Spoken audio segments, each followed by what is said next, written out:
जम्मू आ गए, दिल्ली आ गए, अलग अलग जगह पे आ गए, और अभी सरकार उनको करेगी फिर से हम मेरी बात समझ गए कि सबके साथ मर्डर हो जाता है क्या? सारी बहुएं जला के मार दी जाती? Hello students, welcome to Pahuja law academy. और आज आपसे बात करने वाले हैं एक इंपॉर्टेंट डिफरेंस के बारे में। अक्सर स्टूडेंट्स कंफ्यूज हो जाते हैं कि लॉ सूट क्या होता है और केस क्या होता है। अब जनरली इंटरचेंजेबली भी यूज़ कर देते हैं स्टूडेंट्स इसको कि यहाँ पे केस है, यहाँ पे सूट है, लेकिन ये दोनों अलग अलग टर्म्स हैं।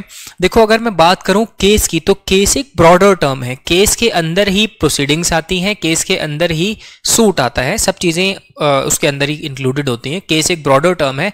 जब भी किसी कोर्ट में कोई विवाद पहुंचता है, कोई डिस्प्यूट पहुंचता है, भले ही वो क्रिमिनल नेचर का हो या सिविल नेचर का हो, उसको हम केस कहते हैं कि केस कोर्ट में चल रहा है या केस कोर्ट में फाइल हुआ है। लेकिन अगर मैं लॉ सूट की बात करूं तो लॉ सूट स्पेसिफिकली हम सिविल केसेस को बोलते हैं। सिविल केसेस में जब भी कोई पार्टी प्लेंटिफ अपना केस लेकर कोर्ट में पहुंचती है तो उसे बोला जाता है टेक्निकल टर्म में सूट, कि एक सूट फाइल हुआ है। और लॉ सूट जो वर्ड है वो इंग्लिश लॉ में यूज होता है कि लॉ सूट फाइल हुआ है। हम जनरली इसे सूट भी कहते हैं इंडिया में।